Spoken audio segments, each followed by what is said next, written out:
పరిశుద్ధ గ్రంథం చూద్దాం. ప్రతి ఒక్కరము కూడా బైబిల్ ఉన్నటువంటి వారు పరిశుద్ధ గ్రంథం ద్వితీయోపదేశ కాండము మొదట్లో ఉంటుందండి. పేజీ నెంబరు 155 తీయండి. 11వ అధ్యాయము page number 155. Page number 155. Bible చెప్పగానే తెరవాలి అంటే నేను చెప్పాను అంతకుముందు ఏం చేయాలంటే ఫస్ట్ పేజీలో ఉంటాయి ఆది కాండము, నిర్గమకాండం, సంఖ్యాకాండం, లేవి కాండము, ద్వితీయోపదేశ కాండము, యెహోషువ, న్యాయాధిపతులు, రూతు, మొదటి సమయంలో, రెండవ సమయంలో, మొదటి రాజులు, రెండవ రాజులు, ఇలా ఉంటాయి. అవన్నీ ఏం చేయాలంటే కంఠస్థ పెట్టాలి. కంఠస్థ పెడితే అప్పుడు నేను చెప్పగానే ఎక్కడ ఏది ఉందని చెప్పేసి టక్కనని బైబిల్ తెరవగలుగుతుంటారు. మీరు అవి కంఠస్థ పెట్టారు అనుకోండి, మీరు అంతకాలం దేవుడి సన్నిధికి వచ్చినా సరే బైబిల్ ఎత్తుకోవాల్సి వస్తూ ఉంటుంది అనమాట. టక్కన తీయలేదు. అలాగే పరిశుద్ధ గ్రంథాన్ని కూడా చదివితే మనకి త్వరగా ఎక్కడున్న ఈ లేఖనాలు గుర్తించగలుగుతాం. అలాగే ద్వితీయోపదేశ కాండము 11వ అధ్యాయము 13వ వచనం నుంచి 17వ వచనం వరకు ఎవరైనా చక్కగా చదవండి. కాబట్టి మీ పూర్ణ హృదయముతోను మీ పూర్ణ ఆత్మతోను మీ దేవుడైన యెహోవాను విడివిడిగా 3 చదివారు. మీ దేవుడైన యెహోవాను ప్రేమించి ఆయనను సేవింపవలనని నేడు నేను మీకిచ్చే ఆజ్ఞలను మీరు జాగ్రత్తగా విని ఎడల మీ దేశమునకు వర్షము అనగా తొలకరి వానను కడవరి వానను దాని కాలములను కురిపించేదను.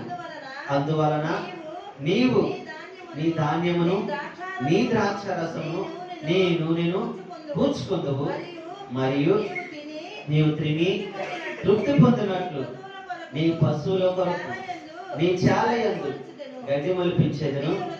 నీ హృదయము మాయలలో చిక్కి త్రోవని విడిచి ఇతర దేవతలను పూజించి వాటికి నమస్కరింపకుండా మీరు జాగ్రత్తగా పడుడి. లేని ఎడల యెహోవా మీ మీద కోపపడి ఆకాశమును మూసివేయును, అప్పుడు వాన కురియదు, భూమి పండదు.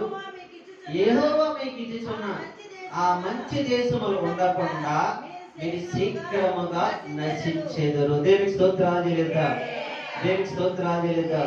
తలలో ఉంచినట్టయితే ప్రార్థించేద్దాము. మహాపరిశుద్ధుడా, ప్రేమగల తండ్రి, కృపగల మా దేవ, చదవబడిన లేఖన భాగాలు మీరు దీవించండి, ఆశీర్వదించండి. మీ ఆత్మచేతను నింపండి.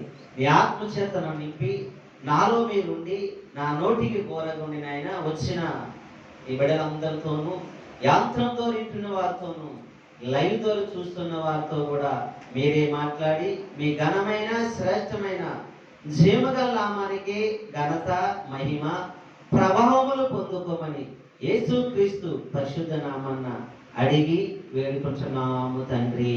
ఆమేన్. హల్లెలూయా, హల్లెలూయా.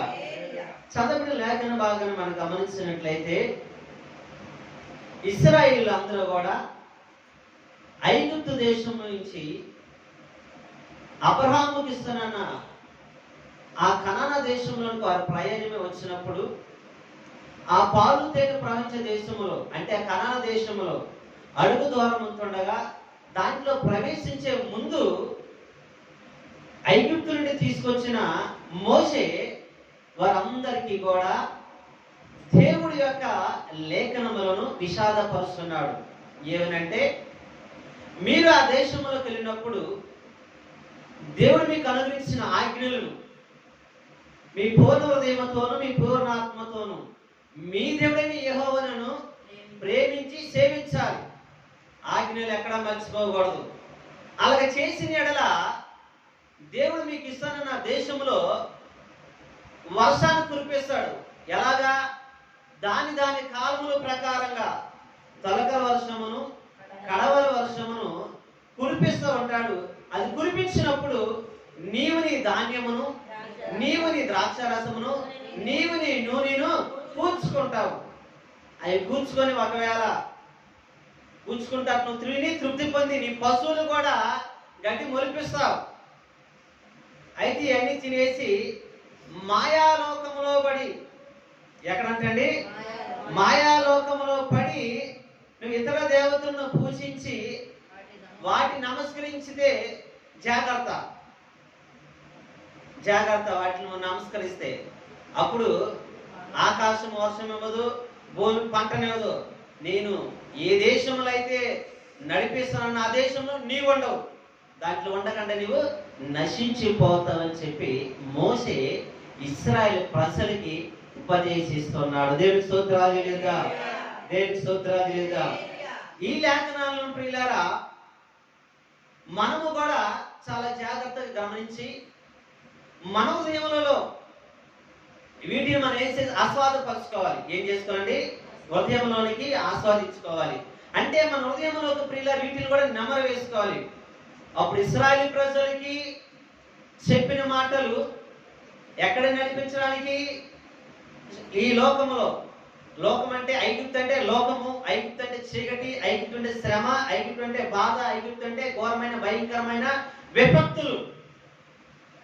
అక్కడి నుంచి దేవుడు కనాను దేశంలోకి నడిపించడానికి వారికి ఉపదేశించాడు. అయితే ఇప్పుడు కూడా మనము ఈ లోకములో ఉన్న ఈ లోకము ఎలా ఉంది? శ్రమ ఉంది, బాధ ఉంది, వేదన ఉంది, చీకటి ఉంది, అనేకమైన విపత్తులు ఉన్నాయి. ఎక్కడి నుంచి కూడా మనం ఎక్కడికి వెళ్ళాలంటే పరిశుద్ధాత్మ దేవుడు ప్రభు యేసుక్రీస్తు వారు ఆయన మనకి ఒక పరమకాలను అనుగ్రహించాడు. ఆ దేశంలో మనం కూడా వెళ్ళాలంటే మనం కూడా మన పూర్ణదేవుతో, మన పూర్ణాత్మతో, మన దేవుడైన యేసుక్రీస్తు వారిని ప్రేమించి సేవించి ఆ నాయకుల ప్రకారంగా నడుచుకున్నట్టయితే మనము కూడా మనకి కూడా ఏం కలుగుతాయంటే పిల్లరా, వర్షము వాటి వాటి కాలం యందు తొలకరి వర్షము కడవి వర్షం కలుగుతూ ఉంటది. నీవు నీ ధాన్యమును కూర్చుకుంటావు, నీవు నీ ద్రాక్షారసమును, నీవు నీ నూనెను కూడా కూర్చుకుంటావు అని చెప్తున్నాడు. దేవునికి స్తోత్రాలు లేదా? హల్లెలూయా.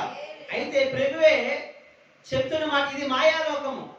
నేను చెప్పట్లేదండు, పరిశుద్ధ గ్రంథములు అక్కడ ఉంది. మాయలో పడి నువ్వు చిక్కుపడిపోతావేమో. ఏమన్నది అక్కడండి? మాయలో పడి నువ్వు చిక్కుపడిపోయి అన్య విగ్రహాలను పూజిస్తే నమస్కరిస్తావేమో, జాగ్రత్త. అయితే నువ్వు అవి చేస్తే ఆ దేశంలో ఉండవు, నీవు నశించిపోతావని పరిశుద్ధాత్మ దేవుడు హెచ్చరిస్తున్నాడు. అయితే ప్రియులారా ఈ గ్రంథాన్ని మనం గమనించినట్లయితే వర్షం గురించి యోబు ఒక మాట చెప్తాడు. 5వ అధ్యాయము 10వ వచనములో ఏం చెప్తాడంటే, నువ్వు మహత్కార్యములను అద్భుతములను చేయగల గొప్ప దేవుడు, నీ వంటి దేవుడు ఎవరూ లేరు. నీవు చదువుతున్నారా? వర్షము కురిపించువాడు, చాలు ప్రియులారా. ఆయన పైన ఉంటది ఆయన మహా అద్భుత కార్యములని చెప్పి 9వ వచనంలో ఉంటది. ఆయన భూమి మీద వర్షమును కురిపించేవాడు, పొలముల మీద నీళ్లను పొర్లించేవాడు. ఆయన దేవునికి స్తోత్రాలు చేద్దాం. అయితే ప్రియులారా ఆయనే వర్షాన్ని కురిపిస్తూ ఉంటాడు. ఆయన తప్పితే ఎవరు కూడా కురిపించరు. ఎందుకంటే యెర్మీయా ప్రవక్త చెప్తూ ఉంటాడు ఇంకొక మాట. 14వ అధ్యాయం 22వ వచనంలో ఏమంటాడంటే యెర్మీయా గ్రంథం 14వ అధ్యాయం 22వ వచనం, సనుమల వ్యర్థ దేవతలలో వర్షము కురిపింపగలవారున్నారా? ఆకాశము వాననీయగలదా? మా దేవుడైన యెహోవా నీవే కదా దాన్ని చేయుచున్నావు, నీవే క్రియలన్నీ చేయుచున్నావు, నీ కొరకే మేము కనిపెట్టుచున్నాము. దేవునికి స్తోత్రములు చెప్తాం. హల్లెలూయా.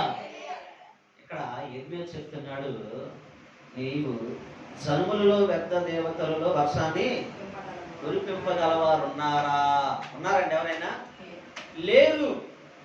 చెప్తున్నాడు ఆకాశ మాసం ఇవ్వగలదంటే ఇవ్వదు. దాని సమస్తమును కలగేసిన దేవుడే యెహోవా కాబట్టి ఆయనే కలుగుతూ ఉంటది. వర్షం అంటే వాన, వాన అంటే నీరు, నీరంటే వాక్యము, వాక్యం అంటే దేవుడు. దేవునికి స్తోత్రాలు చేద్దాం. హల్లెలూయా. వర్షము నీరు ప్రియులారా, ఆ వాక్యం ఏముంది? మనం చదువుతున్న వాక్యం ఏముంది? నీరై ఉంది ప్రియులారా. ఆయనే దేవుడై ఉన్నాడు. ఆ దేవుడే, వాక్యమైన దేవుడే, నీరైన దేవుడు, ఆయన తప్పితే ఇంకా ఎవరి వలన కానే కాదు. అయితే ప్రభు స్పష్టంగా చెప్తున్నాడు ఏమనంటే, దేని కాలాల ప్రకారంగా నేను దాన్ని తొలకరవలసను కడవలసను మీకు అనుగ్రహిస్తాను. అయితే నీవు నీ ధాన్యమే అది చెప్తున్నాడు. చూడండి, ఒక్కొక్కరు మీరనలా, మీరంటే అందరంటే ఒకరు వెళ్తే చాలు, మాకు అందరూ సరిపోదు. అలా కాదు. నీవు నీ ధాన్యమును, నీవు నీ ద్రాక్ష రసమును, నీవు నీ నూనెను కూర్చుకుందువు. దేనికి స్తోత్రాలు లేక నీవు తిరిగి తృప్తి పొంది నీ పశువులకి కూడా గడ్డిని మొలిపిస్తాను నేను. అయితే ప్రియులారా, మాయలో చిక్కకండి. మాయలో చిక్కితే నేను దేశంలో ఉండకుండా నేను చేస్తాను, నేను ఇచ్చిన దేశంలో ఉండకుండా చేస్తాను, నశింపు కూడా చేస్తా. అంటే మనం నశిస్తే ఆ దేశంలో. అయితే ప్రియులారా, ప్రభు చెప్తున్నట్టుగా ఈ మూడు చెప్తున్నాడు. వర్షం అనగా నేనేం చెప్పానండి? వర్షం అనగా దేవుడే. వర్షం అనగా సర్వశక్తిమంతుడైన దేవుడే. ఆయనే కురిపిస్తున్నాడు, ఆయనే వర్షాధారుడుగా ఉన్నాడు. దేవునికి స్తోత్రాలు చేద్దాం. ఏమన్నాడండి? వర్షాధారుడుగా ఉన్న దేవుడు ఆయన. దేవునికి స్తోత్రాలు చేద్దాం. అయితే అది చెప్తున్నాడు, నీ ధాన్యంను సమకూర్చుకో, నీ యొక్క ద్రాక్షరసం సమకూర్చుకో, నీ నూనెను కూడా కూర్చుకోవాలని చెప్తున్నాడు. ఎందుకు కూర్చుకోవాలి? వాటి వల్ల ప్రయోజనం ఏముంది? వాటిలో కూర్చుకోకపోతే మనం జీవించమా? వాళ్ళు కూర్చుకోకపోతే మనం బ్రతకమా? బ్రతుకుతామంటారు, బతకమంటారండి? బ్రతుకుతామంటారా? బ్రతుకుతాం కొంతకాలమే, శాశ్వత కాలం బ్రతకం, జయం ఉండదు. అయితే ప్రియులారా, ఎందుకు కూర్చుకోమంటాడో మనం గమనించినట్లయితే పరిశుద్ధ గ్రంథంలో చూస్తే మొదటగా ఏం చెప్తున్నాడండి? నీవు నీ ధాన్యమును, మొదటగా నీ ధాన్యమును కూర్చుకో. ఎందుకయ్యా ధాన్యం కూర్చుకోవాలి? ఏ గొర్రెలను కూర్చుకో, మేకలను కూర్చుకో, ఏ పశువులను కూర్చుకో, లేదు గాడిదలను కూర్చుకో, లేదు ఒంటెలను కూర్చుకో, లేదా అడవి మేకలను కూర్చుకో, లేదు జింకలను కూర్చుకో అని చెప్పొచ్చు కదా. ధాన్యం ఎందుకు కూర్చుకోవాలి? ధాన్యం ఎందుకు కూర్చోవాలండి? వాటిని కూడా ఆహారమే కదా, వాటిని కూడా తింటున్నాము కదా, వాటిని కూడా భుజిస్తున్నాం కదా. ధాన్యమే కూర్చుకోవాలండి. అయితే ప్రియులారా, అవి జీవ కలిగినవి. ఆ జీవ కలిగినవి ప్రియులారా, మానవులు ఏ విధంగా అయితే ఉన్నారో, మనుషుల కలయిక ద్వారా మనిషి ఉత్పత్తి అయ్యి జనాలు ఏ విధంగా అయితే ప్రబలుతున్నారో, జంతువులు కూడా ప్రియులారా, అవి కూడా ఏమిటంటే మనిషిలాగా ఎలా ఉత్పత్తి, అవి కూడా అలా కలయిక ద్వారా ఉత్పత్తి అవుతుంది. అయితే మరణించిన తర్వాత మళ్ళీ అది జీవము లేదు. ఏం లేదండి? జీవము లేదు. అయితే ధాన్యం ఎందుకు కూర్చుకోమంటున్నాడండి ప్రియులారా? ఈ ధాన్యము మట్టిలో వేస్తే వర్షాభావం చేత అవి చనిపోయి మళ్ళీ చిగురిస్తా ఉంటాయి. దేవునికి స్తోత్రాలు లేదా. అవి బ్రతుకుని మనల్ని బ్రతికిస్తాయి. ఏం చేస్తాయండి? అవి చనిపోయి బ్రతుకుని మనల్ని బ్రతికిస్తూ ఉంటాయి. దేవునికి స్తోత్రాలు లేదా. హల్లెలూయా. అందుకే ధాన్యంలో కూర్చుకోవాలి. అది పశువులకి, జంతువులకు లేదు. అందుకే ఆది కాండము 42 అధ్యాయము, ఆది కాండం 42 అధ్యాయము 2వ వచనంలో యాకోబు చెప్తూ ఉన్నమాట, మరియు అతడు చూడుడి, ఐగుప్తులో ధాన్యమున్నదని వింటిని, మనము చావక బ్రతుకున్నట్లు మీరు అక్కడికి వెళ్ళి మన కొరకు ధాన్యమును కొనుక్కొని రండి. దేవునికి స్తోత్రాలు లేదా. హల్లెలూయా. ఏంటండి? ఐగుప్తులో ధాన్యం ఉందని విన్నారు కాబట్టి మనం చావక బ్రతుకున్నట్లు అక్కడికి వెళ్ళి మీరు ధాన్యమును కొనుక్కురండి. అంటే ధాన్యం ఏం చేస్తుంది? జీవములో ఉన్న మనల్ని అది మనం చనిపోకుండా బ్రతికిస్తుంది. ఏం చేస్తుందండి? అది జీవములో ఉన్న మనల్ని అది చనిపోలేకుండా బ్రతికిస్తుంది. కాబట్టి దాన్ని మనము ఆహారముగా భుజించాలి. దేవునికి స్తోత్రాలు చేయలేదా. దేవునికి స్తోత్రాలు చేయలేదా. అయితే ప్రభు చెప్తున్నాడు, వాటి కాలాల ప్రకారంగా వర్షాన్ని కురిపిస్తాను. వర్షం కురవగానే ధాన్యం వేగిన పండేస్తా అంటారా? పండదు. ఏం చేయాలి? వర్షము పడగానే పిల్లారా ముందు పొలాన్ని సాగు చేయాలి. సాగు చేసిన తర్వాత దాంట్లో ఉన్న కలుపంతా పిచ్చి మొక్కలన్నీ కూడా సదును చేయబడాలి. సదును చేయబడిన తర్వాత అది నీటి మడుగు వలె నీరు చేత అది నాంచబడాలి.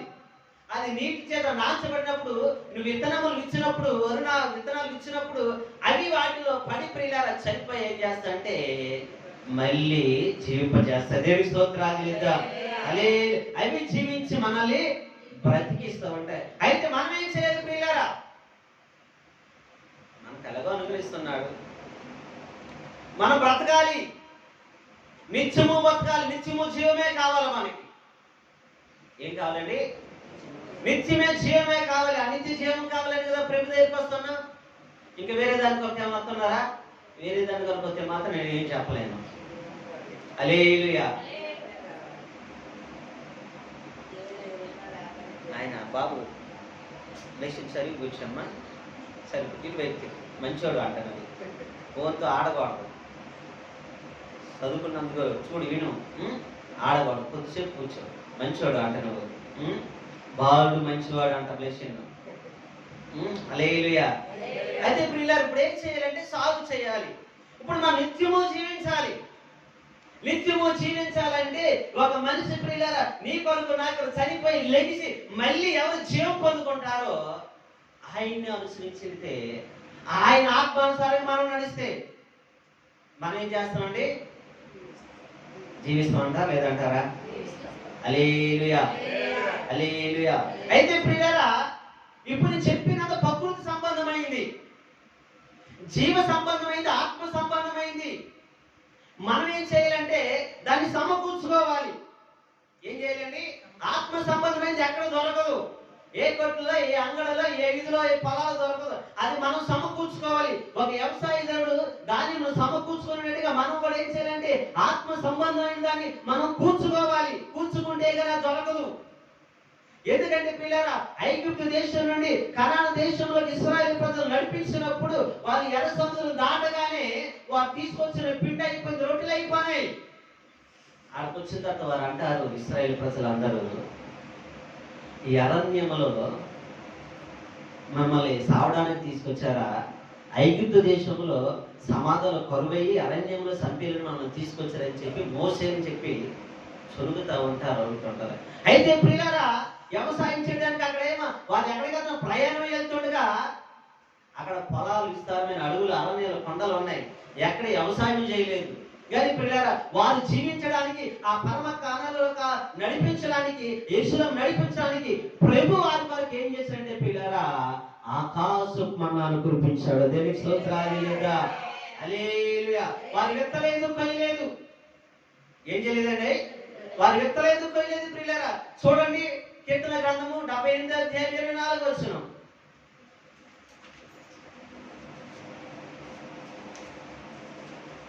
కీర్తన గ్రంథము 78:24.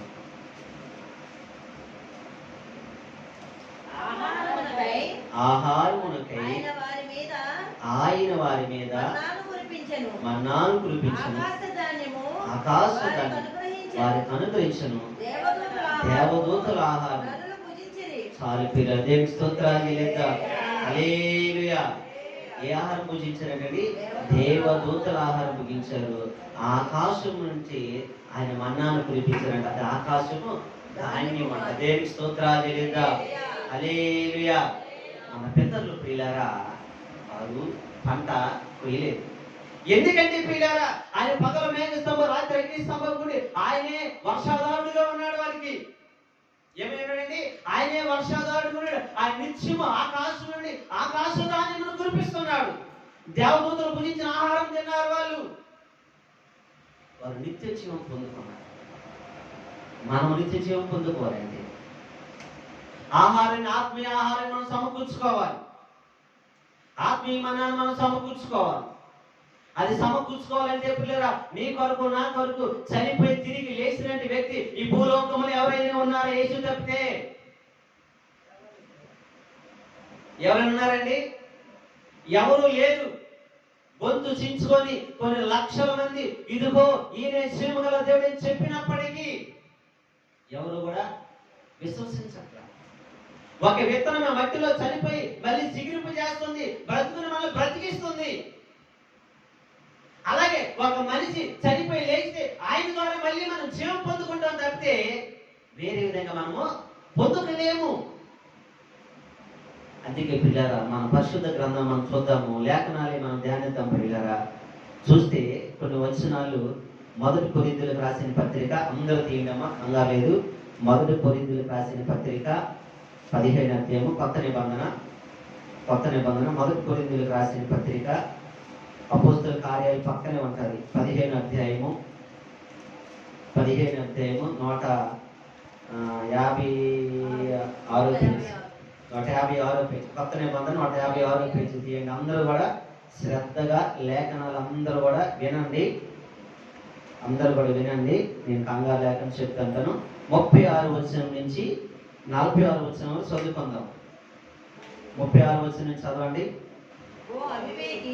ఓ అవివేకి, నీవు విత్తినది సచ్చితే గాని బ్రతికింపబడదు కదా. నీ విత్తి దానిని చూడగా అది గోధుమ గింజైనను సరే. మరి మొక్కలు చదవమాకండి, చదవండి. మరి ఏ గింజ అయినను సరే, వట్టి గింజని విత్తుచున్నావు గాని పుట్టబో శరీరం ఎత్తటలేదు. అయితే దేవుడే తన చిత్తాను ప్రకారము నీ విత్తిన దానిని శరీరం ఇచ్చును, మరియు ప్రతి విత్తనమునకు దాని శరీరం ఇచ్చుతున్నాడు. మాంసమంతయు ఒక విధమైనది కాదు. మనుషుని మాంసము వేరు, మృగ మాంసము వేరు, పక్షి మాంసము వేరు, శాప మాంసము వేరు, మరియు ఆకాశ వస్తు రూపముల కలవు, భూవస్తు రూపములు కలవు. ఆకాశ రూపములు మహిమ వేరు, భూవస్తు రూపములు మహిమ వేరు, సూర్యుని మహిమ వేరు, చంద్రుని మహిమ వేరు, నక్షత్రముల మహిమ వేరు. మహిమను బట్టి ఒక నక్షత్రమునకును మరి ఒక నక్షత్రమునకు భేదము కాదు కదా. మృతుల పునరుద్ధానం అలాగే శరీరము క్షయమైనదిగా విత్తబడి అక్షయమైనదిగా లేపబడును, ఘనహీనమైనదిగా విత్తబడి మహిమైనదిగా లేపబడును, బలహీనమైనదిగా విత్తబడి బలమైనదిగా లేపబడును. ప్రకృతి సంబంధమైన శరీరముగా విత్తబడి ఆత్మ సంబంధమైన శరీరముగా లేపబడును. ప్రకృతి సంబంధమైన శరీరం ఉన్నది కనుక ఆత్మ సంబంధమైన శరీరము కూడా ఉన్నది. ఇందు విషయమై ఆదాము మొదటి మనుషుడు జీవించి ప్రాణి ఆయనని వ్రాయబడుచున్నది. కడపటి ఆదాము జీవింపది ఆత్మే ఆయను. ఆత్మ సంబంధమైన మొదటి కలిగినది కాదు, ప్రకృతి సంబంధమైనదే మొదటి కలిగినది. దేవునికి స్తోత్రాలు చెల్లిద్దాం.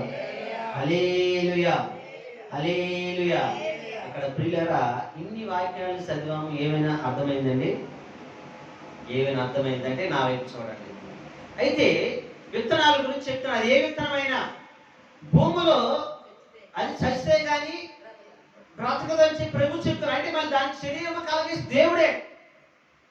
అయితే ప్రియులారా మనిషి శరీరం వేరు, పక్షు శరీరం వేరు, జంతు శరీరం వేరు, శాప శరీరం వేరు. అలాగే సూర్యుని మహిమ వేరు, చంద్రుని మహిమ వేరు, నక్షత్రాల మహిమ వేరు, ఆకాశ వస్తు రూపము వేరు, భూవస్తు రూపము వేరు. అలాగే ప్రియులారా ప్రకృతి సంబంధమైన ఆత్మ వేరు, ఆత్మ సంబంధమైన ఆత్మ వేరు. ఇప్పుడు మనం దేనిచ్చి మన పెద్దల పిల్లలు ప్రకృతి సంబంధమైన వారు ఆహారాన్ని బుధించారు వాళ్ళు. అయితే ఇశ్రాయేలు ప్రజలు అరణ్యం నుంచి దేవుడు అనుగ్రహించిన మన్నాన్ని బుధించారు వాళ్ళు. అది ప్రకృతి సంబంధం కాదు, ఆత్మ సంబంధమైనది. దేవుని స్తోత్రాలు లేదా. మనం కూడా ప్రియులారా నిత్యము జీవించాలి. నిత్యము బ్రతకాలి, జీవములోకి మనం వెళ్ళాలంటే దేన్ని సమకూర్చుకోవాలి? ప్రకృతి సంబంధించిన ఆహారాన్ని కాదు. ప్రకృతి సంబంధించిన ఆహారాన్ని కూర్చుకో ఈ లోక శరీరము కొరకే. నిత్య జీవము కొరకు నువ్వు ఏ ఆత్మను సమకూర్చుకోవాలి? ఏ ఆహారాన్ని సమకూర్చుకోవాలంటే ఆత్మ సంబంధమైన ఆహారాన్ని సమకూర్చుకోవాలి. దేవునికి స్తోత్రాలు. హల్లెలూయా. వరి నాట్లు ఎంతమంది తెలుసండి? వరి మొక్క తెలుసండి? వరి నాట్లు అందరూ తెలుసా? వరి నాటు తెలుసు ప్రియులారా. దానికి పైన ఏమొస్తాయండి? గింజలు ఉంటాయి. ఇప్పుడు ఆ గింజలు తీసేసిన తర్వాత మిగతాంతా ఏం చేస్తాము? ఇప్పుడు ఆ గడ్డి అదేంటే మట్టిలో పెడుతుంది, చనిపోతుంది, జీవం ఉండదు. అది శరీరం. గింజ ఆత్మ. అది మట్టిలో పెడితే శరీరం అతుకుని మళ్ళీ ఏమొస్తుంది? దేవునికి స్తోత్రాలు. దేవునికి స్తోత్రాలు. ఇప్పుడు మన శరీరం ప్రియులారా మట్టిలోనే కలిసిపోద్ది. తర్వాత ఆత్మ లెగాలి. లెగాలంటే ఇప్పుడు ఏం చేయాలి? దేంట్లో ఏ ఆహారం భుజించాలి? ఆత్మ సంబంధమైన ఆహారాన్ని భుజించాలి. ప్రకృతి సంబంధమైనది కాదు. ప్రకృతి సంబంధమైంది శరీరం మొత్తం మట్టిలో కలిసిపోతుంది. ఆత్మ సంబంధమైంది మనం జీవించాలంటే ఆత్మ సంబంధమైన ఆహారాన్ని మనం తినాలి. దేవునికి స్తోత్రాలు. అందుకే యోహాను పత్రిక యోహాను రాసిన సువార్త 5వ అధ్యాయము 6వ అధ్యాయం యోహాను సువార్త 6వ అధ్యాయం 54-55 వచనాలు. యోహాను రాసిన సువార్త, నా శరీరము తిని నా రక్తము తాగువాడే నిత్య జీవము గలవాడు, అంత్య దినము నేను వాని లేపుదును. నా శరీరము నిత్యమైన ఆహారం చాలు పిల్లల. దేవునికి స్తోత్రాలు. హల్లెలూయా. ఏమైందంటే పిల్లరా, అంత్య దినాలు లేపగలడు ఆయనే. ఆయన శరీరమే నిజమైన ఆహారముగా ఉంది. ఇప్పుడు దేవుడు దేని నీ ధాన్యమును నీవు నీ ధాన్యమును కూర్చుకో. అప్పుడు ఎక్కడ ఉంటావు? నీ నిత్య దేశంలో ఉంటావు. ప్రకృతి సంబంధమైన ధాన్యం అయితే ఇక్కడే ఉండిపోతాం. ఆత్మ సంబంధమైన ధాన్యము ఆయన ఇచ్చే దేశంలో అంటే పరమకాణాలు నడిపిస్తుంది. దేవుని స్తోత్రాలు చేద్దాం. నశించం, అక్కడ నిత్య జీవం ఉంటారు. ఈ లోక సంబంధమైన ధాన్యం కూర్చుకుంటానండి. ఈ లోక సంబంధం ఉంటే సరిపోదు. ఆత్మ సంబంధమైన ధాన్యం నువ్వు కూర్చుకోవాలి. అయితే పిల్లరా, మనం చెప్పాం వర్షం ఏమై ఉంది? నీరై ఉంది. నీరంటే వాక్యమైన దేవుడే. ఆ దేవుడే నీ కొరకు నా కొరకు పిల్లరా ఈ భూలోకంలోకి వచ్చి ఆయన మరణించాడు. ఆయన శరీరము ఏమిటంటే పిల్లరా నలగొట్టబడింది. ఆయన శరీరం రక్తం సిందించబడింది. ఆయన ఇదిగో సిలువ అప్పగంప ముందు రోజున రొట్టెను వేసి అంటాడు, ఇది నా శరీరము, ఇది నా శరీరము, నేను వచ్చు పర్యాంతరం వరకు దీన్ని భుజించేవారు నిత్యము జీవిస్తారు. నేను వచ్చి మళ్ళీ కూడా వారి అంత్యదినము లేపుతాను నేను. దేవునికి స్తోత్రాలు లేదా? ఇది ప్రకృతి సంబంధమైనది కాదు, ఆత్మ సంబంధమైనది. దేవునికి స్తోత్రాలు లేదా? మొదటి ఆదాము ఎవరు ఉన్నారండి? ఆదాము అంటే కడపటి ఆదాము ప్రేమ యేసుక్రీస్తు వారు ఉన్నారు. దేవునికి స్తోత్రాలు లేదా? మనం ఏ ఆహారాన్ని సమకూర్చుకోవాలి? నీ ధాన్యమును కూర్చుకో. అంటే ఈ లోకాహారాన్ని కూర్చుకోవాలి. దానికంటే ముఖ్యంగా ఆత్మ సంబంధమైన ఆహారాన్ని మనము కూర్చుకోవాలి. దేవునికి స్తోత్రాలు లేదా? కూర్చుకొని తినరు, కూర్చుకుంటారు. కానీ ఏం చేస్తారండి? కూర్చుకొని తినరు. కొంతమంది ఎలా పడితే అలా తినేస్తారు. అవునంటారు కాదంటారండి. కొంతమంది ఎలా పరిశుద్ధతలు ఎలా పడతారు అంటే ఎవరి ద్వారా ఎవరైతే వాళ్ళు లేదు ఎన్నుకోబడిన సేవకుల ద్వారా. ఆత్మ ఉందా లేదా? ప్రకృతమైన ఏదో సేవకునిచ్చేదే కాదు, ఆత్మ ఉందా లేదు చూడాలి. అలాగే మనం ఇక్కడ జీవం పొందుకోవడానికి వచ్చాం కాబట్టి నేను వచ్చి పర్యాంతరం వరకు నా శరీరం తిని నా ఆహారం భుజించినట్టు వారే. అంటే మనము ఈ ఆహారం కూర్చుకోవడానికి వచ్చినప్పుడు మనం ఏం చేస్తూ ఉంటాము? ఆత్మ సంబంధ ఆహారం తినం, ప్రకృతి సంబంధ ఆహారం కూడా పరిగెడుతూ ఉంటాం. ఎంతసేపు కూడా ఏం చేస్తామండి?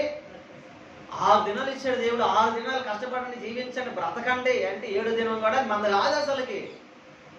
బతికింది 60-70 సంవత్సరాల కొరకు. ఒక్కరోజు దేవుడు ఇస్తున్నాడు కదా, సెలవు తీసుకోండి అని దేవుడు మొత్తుకుంటున్నాడు. విశ్రాంతి తీసుకోండి, విశ్రాంతి తీసుకొని నా దగ్గరికి రండి మీరు, నేను వర్షాన్ని కురిపిస్తాను. ఏ వర్షము? ఆత్మీయ వర్షం. ఇది ప్రకృతి సంబంధమైన వర్షం వేరు, ఆత్మ సంబంధమైన వర్షం వేరు. అయ్యే ప్రకృతి సంబంధమైన వర్షం పిల్ల అనేక మంది మీద కురుస్తుంది, ప్రపంచం అంతా మీద కురుస్తుంది. కానీ ఆత్మ సంబంధ వర్షం దేవుడి సన్నిధిలోనే కురుస్తుంది. ఆత్మ సంబంధ వర్షం ఎవరైతే ప్రభుని రక్షకుడని విశ్వసిస్తారో వారి మీదే కురుస్తుంది. వారు మాత్రమే అర్హులుగా ఉంటారు, వారు మాత్రమే ఆత్మ సంబంధ ఆహారం సమకూర్చుకుంటూ ఉంటారు. ఈ ఆహారాన్ని సమకూర్చుకోవాలంటే చెప్పబడిన లేఖనాలన్నీ కూడా నీ హృదయంలో భద్రపరుచుకోవాలి. భద్రపరుచుకో నిత్యము కూడా ఆ వాక్యమున దేవుని ఆహారమున దేవుని ఏం చేయాలంటే, జంతువులు పశువులు గడ్డి వేసిన తర్వాత 1 గంట 2 గంటల తర్వాత అదంతా బయట తీసి బుగ్గలాడిస్తా ఉంటాయి, నెమ్మరు వేస్తూ ఉంటాయి, ఒక్కోటి తీసుకుంటాం. కానీ దేవుడు వాటికంటే శ్రేష్టమైన జ్ఞానాన్ని ఇచ్చాడు మనకి. మనం ఏం చేస్తామండి, వాటిలో తీసుకోము, ఒక మూల దోసేస్తూ ఉంటాము. ఒక మూల దోసేసి ఏ నెంబర్ వేసుకుంటామండి, ఏ నెంబర్ వేసుకుంటాం? అబ్బా ఆ షాప్కి వెళ్ళాలంటే చీరలు తగా మెరిసిపోతున్నాయండి. అబ్బా అని కట్టింది చీర భలే ఉంది, వస్తువులు భలే ఉన్నాయి, వాటిని నెంబర్ వేసుకోవటం కాదు పిల్లరా. ప్రకృతి సంబంధమైన ఆహారాన్ని ఏ విధంగా అయితే కూర్చుకుంటానో, ఆత్మ సంబంధమైన వర్షము ఆత్మీయుడు దేవుడు మా దగ్గర మాత్రమే సన్నిధులు మాత్రమే కురిపింపబడుతుంది. దాన్ని కూడా మనం సమకూర్చుకోవాలి. దేవుని స్తోత్రాలు చెల్లిద్దాం. అది సమకూర్చుకొని నెమరు వేసుకొని భుజించాలి. అలా భుజించినట్లయితే దేవుడు ఒక మాట చెప్తా ఉంటాడు. నిర్గమాకాండము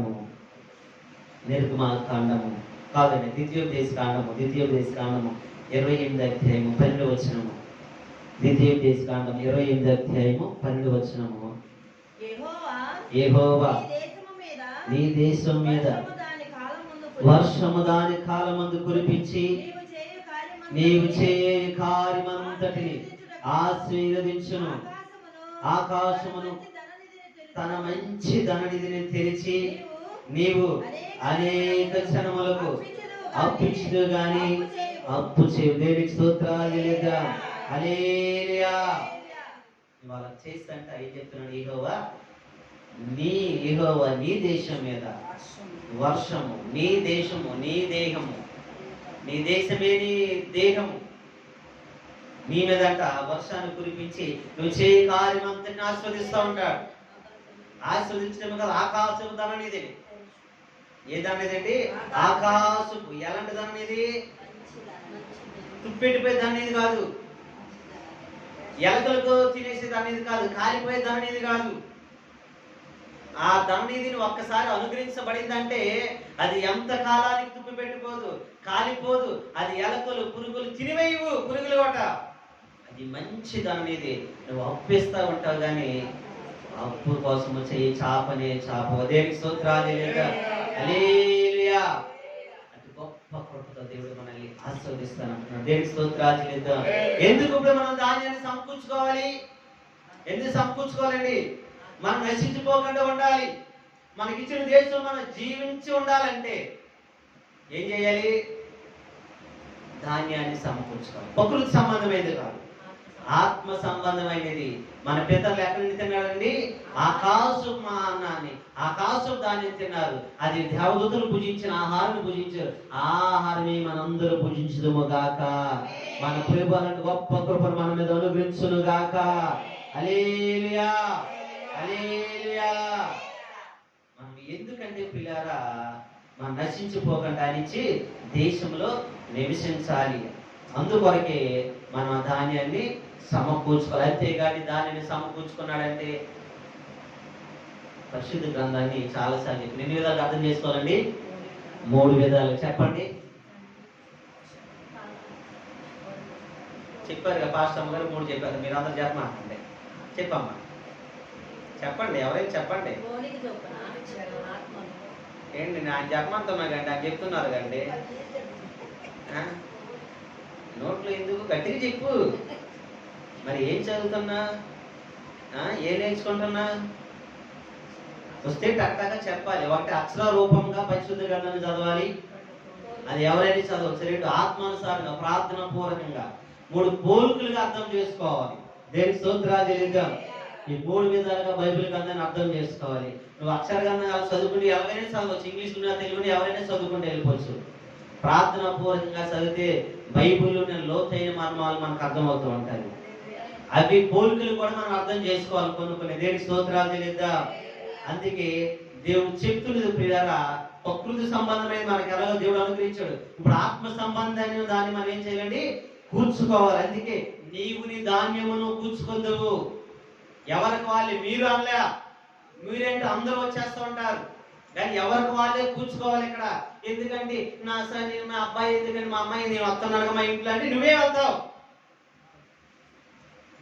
సినిమాకి వెళ్తూ ఉంటారు, మీ ఫ్యామిలీలో 10 మంది ఉండి మాకు ఒక టికెట్ చాలండి, ఎందుకు నేను వస్తున్నాను కదా, ఎందుకు మా కుటుంబం అంతా కూడా అని పంపిస్తారండి. ఎందుకని చెప్పండి గట్టిగా. ఎవరితో వాళ్ళకేనా?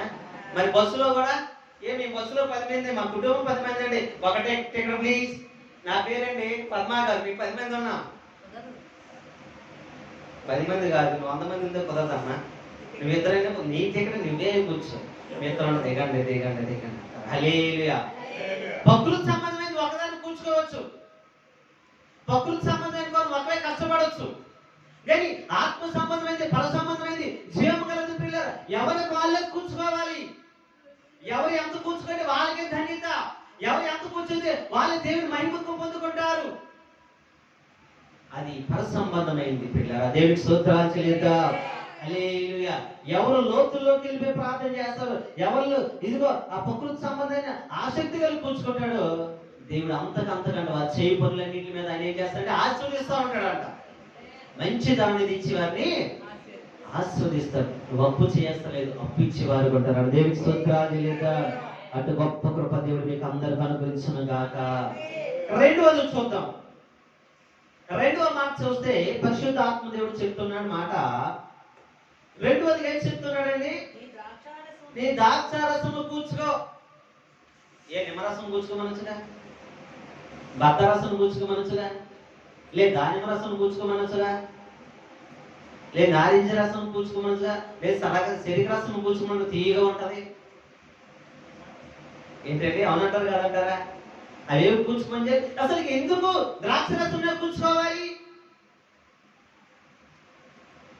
అసలు ఇది తీయగుండలు ఎవరు తాగట్లా, సొగలు వచ్చేస్తానండి. పొగ ఉందంటే గ్యాస్ వచ్చేస్తాను, అది కూడా ఎవరు తాగట్లా. ఇలాంటి ప్రాబ్లం వస్తాయని దేవాది దేవుడు ద్రాక్ష రసమే కూర్చుకోమన్నాడు. పులుపు ఉండదు, అంత తీపి ఉండదు. అది ఎలా ఉంటదంటే ప్రియులారా, అంత చేదుగా ఉండదు, అంత తీయగా ఉండదు, కానీ అది ఒక మధురముగా ఉంటది. దేవునికి స్తోత్రాలు లేదా. హల్లెలూయా. ఎలా ఉంటదండి? అది మధురముగా ఉంటది. అందుకే పిల్లరా యోహాను సువార్త 15 మొదటి వచనంలో అంటాడు కదా, నేను నిజమైన ద్రాక్షవల్లిని. ఏంటండి? నేను నిజమైన ద్రాక్షవల్లి. నేను 5వ వచనం ఉంటది, ఇదిగో నేను నిజమైన ద్రాక్షవల్లి, తీయగల మీరు. 1వ వచనం వేరే ఉంటుంది, 5వ వచనంలో వేరే ఉంటుంది. నేను నిజమైన ద్రాక్షవల్లి అంటాడు. నా తండ్రి వ్యవసాయకుడు అంటాడు. 5వ వచనం వచ్చేసరికి నేను నిజమైన ద్రాక్షవల్లి, మీరు తీయగలు. హల్లెలూయా. ఆయనే నిజమైన ద్రాక్షవల్లి అయితే ఆ ద్రాక్ష చెట్టు ఎంత పరిమళ సువాసన గలది. ఆ నిజమైన ద్రాక్షవల్లి నీటిని ద్రాక్షారసంగా మార్చేశాడు. నీ సీదైన బ్రతుకును మధురంగా మార్చలేడు అంటారా? దేవుని స్తోత్రాలు చెప్తామైతే. హల్లెలూయా. నీ కష్టంలో ఆయన తీర్చలేడు అంటారా? నీ బాధలను, నీ అనారోగ్య పరిస్థితులను ఆయన తీర్చలేడు అంటారా? తీర్చగలుగుతాడు, కానీ మనం విశ్వసించాలి. తల్లి అక్కడ విశ్వసించింది. తన తల్లి చెప్తుంది.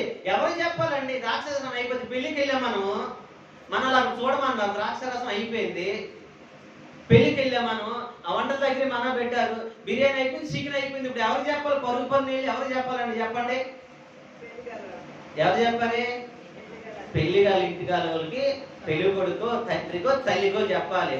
అయ్యా నాయన మీరు వంటల దగ్గర ఉండమన్నారు, బిర్యానీ అయిపోయింది, చికెన్ అయిపోయింది, మా వాళ్ళు కాదు, నువ్వేం చేస్తావు చేయండి, మనం తప్పుకుంటాం. అవునంటారు కాదంటారండి. ఈ లోపు మనం ఏం చేద్దాం, ఏ బిర్యానీ అయిపోయింది లేదు, చికెన్ అయిపోయింది లేదు లేదు లేదు లేదు అని చెప్పి ఈ లోపు 100 మందికి చెప్తాం. ఈ లోపు పక్కన వాళ్ళు అయిపోయిందా అయిపోయిందా, అయ్యో మేము ఏ తినలేదే, అయ్యో మేము తినలేదు అని చెప్పి పక్కన వాళ్ళు అంటారు. ఇంకొంతమంది ఎలాగుంటారు అబ్బాయి ఎంతమందికి చెప్పేసాడు, ఎంతమందికి ఉండేవాడు అసలు ఎందుకు పిల్లలు అంటారు కొంతమంది. నేను పిల్లరా అక్కడ వేరే సిచ్యువేషన్, అక్కడ వెళ్ళిందేమో ఇతరుల పెళ్లికి, బంధువుల పెళ్లికి వెళ్తే వారి తల్లి ఎవరికి చెప్పాలండి అసలుకి? ఆ యొక్క బంధువులు ఎవరైతే ఉన్నారో, వివాహకర్త ఎవరైతే ఉన్నారో, ఆ పెళ్లి కుమారుడు కానీ తండ్రి కానీ వారి తల్లి కానీ చెప్పాలి. ఇంకా నీ వెళ్ళి ఎవరు చెప్తుందంటే అయ్యా కుమారుడు చెప్తుంది. ఇది ఎక్కడైనా చదువేనండి, ఇది చదువేనండి, ఇది చదువు కాదు. కానీ పిల్లరా ఆమె గర్భం దాల్చినప్పుడు పరలోకపు దేవదూతలు ఆయన చెప్తూ ఉంటాడు, ఇతడు సర్వోన్నతమైన దేవుని కుమారుడు, ఇదిగో నీ గర్భాన్ని పరిశుద్ధాత్మ ద్వారా జన్మించబోతా ఉన్నాడని చెప్పి ఆ పరలోక దేవదూతలు తెలియపరుస్తున్న ఆ సత్యాన్ని అక్కడికి వెళ్ళినప్పుడు తెలుసుకుంటది. తెలుసుకునే ప్రభు దగ్గరికి వెళ్ళి, ప్రభు అని అనుకుంట, నా కుమారుడా ద్రాక్షరసం అయిపోయింది, ఎందుకంటే నువ్వు చేయగల సమర్థుడివి, నువ్వు సమకూర్చగల సమర్థుడివి అని చెప్పి పిల్లరా ఆ కుమారుడికి చెప్తా ఉంటే, ఆ కుమారుడిలో పిల్లరా నీటి బాణంలో ఏదైతే నీటితో నింపమంటారు శిష్యులు, నింపిన తర్వాత ఆ బాణంతో తీసుకెళ్లి మళ్ళీ పోయినంటే అది ద్రాక్షరసంగా మధురముగా మార్చబడిపోయింది. దేవునికి స్తోత్రాలు లేదా? హల్లెలూయా. మీ జీవితాలు కూడా అలా మార్చబడును గాక. మీ కుమారులు మీ కుమార్తె జీవితాలు మధురముగా మార్చబడును గాక. మీ సేదైన జీవితాలు మధురముగా మార్చబడును గాక. హల్లెలూయా. చెప్పాల్సింది ఎవరికి? ఇది అమ్మకో పొరుగు అమ్మకో చెప్పామనుకో, మా ఇంట్లో మా ఆయన నన్ను కొడుతున్నాడండి, తిడుతున్నాడండి, అక్క కొంచెం చెప్పవా అన్నామనుకో, ఆ 4 మందులు చెప్తుంది. ఎంతమంది చెప్తుందండి? 4 ఏళ్ళకి వెళ్ళి చెప్తుంది. లేదు అమ్మ మా నాయన నన్ను కొడుతున్నాడు అని చెప్పామనుకో, ఆమె అలా చేస్తున్నాడా అలా చేస్తున్నాడు అని చెప్పి అలా ఆయన చెప్తుంది, ఇంట్లో అమ్మది చెప్తూ ఉంటుంది. వాళ్ళు 4 మంది చెప్తారు. చెప్పింది తర్వాత సంహారం చేయాలి చదువుతాడు ఆలోచతే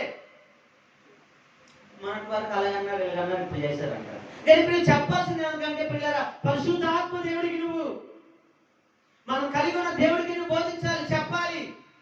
తల్లి ఏ విధంగా చెప్పి సమర్థుడు అని చెప్పి నమ్మింది, విశ్వసించింది. మనం కూడా ఏం చేయాలి? నమ్మాలి, విశ్వసించాలి. నేను మనం ఏం చేస్తాం? నమ్మట్లా. మీ ప్రార్థన చేయాలి ప్రియులారా. చెప్పడం అంటే నువ్వు ప్రభు దగ్గరికి వెళ్ళిపోయి ఎక్కడున్నాడో యేసుక్రీస్తు, నువ్వు ఎక్కడ మోకరిస్తావు, ఎక్కడైతే మోకరించి ప్రార్థన చేస్తావు అక్కడే ఉంటాడు దేవుడు. దేవునికి స్తోత్రాలు చెల్లిద్దాం. హల్లెలూయా. మోకరించి వెంటనే, నా ప్రభువా నాకు వచ్చిన కష్టం ఇదయ్యా, నా సమస్య ఇది ప్రభు, చేదైన జీవితం నువ్వు మధురంగా మార్చగల గొప్ప దేవుడు అయ్యా. నా కుటుంబం సమస్యలు ఉన్నాయ్యా, నా పిల్లల సమస్యలు ఉన్నాయి అయ్యా, వాళ్ళందరినీ సమాధానపరచయ్యా చెప్పి ప్రార్థన చేయాలి. ప్రార్థన అంటే దేవుడితో మాట్లాడడం. అది మర్చిపోమాకండి. ఇప్పుడు కూడా ప్రార్థన చేయడం అంటే మీరేంటంటే ఇటు చూసి అటు చూస్తూ ఉంటారు. ప్రార్థన అంటేనే దేవుడితో మాట్లాడడం. నువ్వు ప్రేమపూర్వకంగా మాట్లాడితేనే మాట వింటాడు. నువ్వు సిందరించుకొని మాట్లాడితే వింటారండి? ఇంట్లో వాళ్ళే సేదరించుకొని మాట్లాడితే వింటారా? ఏంటి రాజు గారు అలాగే అవుతున్నారంటే బాగా ఇదైనట్టు అనుభవం ఉందన్నమాట. సేవించుకోవడం ప్రేమపూర్వకంగా నువ్వు ఒక్క మాట చెప్పినా ప్రభు వెంటనే ఉంటాడు. దేనికి స్తోత్రాలు చెల్లిద్దాం. హల్లెలూయా. ప్రేమపూర్వకంగా పిల్లరా ఆ పెళ్లి విందులో నీటి ద్రాక్షరసం మార్చి అక్కడంతా మధురంగా వారిని ఆ కుటుంబం సంతోషంగా నింపిన దేవుడు. నువ్వు ద్రాక్షరసాన్ని ఎందుకు సమకూర్చుకోవాలి?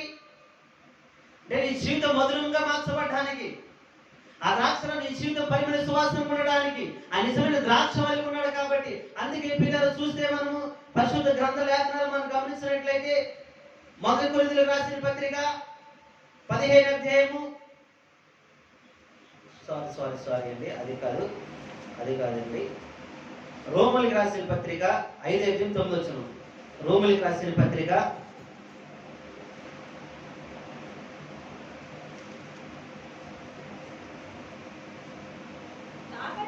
కాబట్టి ఆయన రక్తము వలన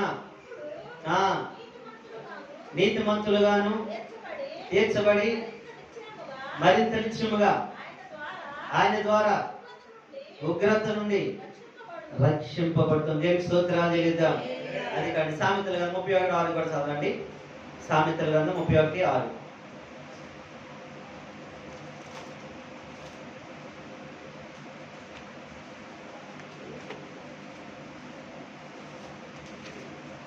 సామెతల గ్రంథం ప్రాణము పోచున్న వారికి మధ్యము నీడి, మనోవాక్యము గల వారికి ద్రాక్షరసము నీడి. వారు త్రాగి తమ పేదరికం మరుతురు, తమ శ్రమనేకన తలచుకున్నారు. దేవుని స్తోత్రాలు. మనోవాక్యము గల వారికి ద్రాక్షరసం ఏమంటారు? మనోవాక్యము అనగా దుఃఖము. ఏంటండి? మనోవాక్యము అనగా దుఃఖము. దుఃఖం ఎన్ని విధాలుగా వస్తుంది? నానా విధాలుగా వస్తుంది. గాయములు తగిలినప్పుడు దుఃఖం వస్తూ ఉంటుంది, ఆర్థిక పరిస్థితులు వచ్చినప్పుడు దుఃఖం వస్తూ ఉంటుంది, సమాధానం లేనప్పుడు దుఃఖం వస్తూ ఉంటుంది, వ్యాధులు ఉన్నప్పుడు దుఃఖం వస్తూ ఉంటుంది, అనేకమైన పరిస్థితులు దుఃఖపడతా ఉంటాం. దీన్నే మనోవాక్యం అంటారు. అలాంటప్పుడు ప్రభు ఏమేమంటాడంటే, పిల్లరా ద్రాక్షరసం ఇవ్వండి, ఆయన ద్రాక్షరసం ఇవ్వండి. ఎందుకంటే ద్రాక్షరసం ఏమంటే ఆయన చెప్పి నేను నిజమైన ద్రాక్షవలే, మీరు తీగలు. ఇప్పుడు ఆ తీగలు ఏదైతే ఆ నిజమైన ద్రాక్షవల్లికి పిల్లలు అంటుకట్టి పడిపోతామంటే, అంటుకట్టి పడిపోయినప్పుడు ఆ మనోవాక్యములని అంటే దుఃఖములు కానీ, శ్రమలు కానీ, వేదనలు కానీ, కష్టాలు యేసు నామములో తీర్చబడతా ఉంటాయి. దేవునికి స్తోత్రాలు. యేసు నామములన్నీ కూడా తొలగిపోతూ ఉంటాయి. అందుకే పిల్లరా పరిశుద్ధాత్మ దేవుడు మొదటగానే అబ్రహామును పిలుస్తున్న దేవుడు, అబ్రహాము లోతు కుటుంబం రక్షించినప్పుడు పిల్లరా 5 రాజులు ఓడిస్తాడు. 5 రాజులు ఓడించి వచ్చినప్పుడు పిల్లరా చూడండి ఎవరు వస్తారంటే ఆయన దగ్గరికి. ఆదికాండం 14-18 వచ్చినప్పుడు ఉంటది, షాలేము రాజు వస్తాడు. ఎవరు వస్తారండి? షాలేము రాజు. దేవుని కుమారుడుగా పిలవబడతాడు ఆయన. చదవండి ఆ వచనాన్ని.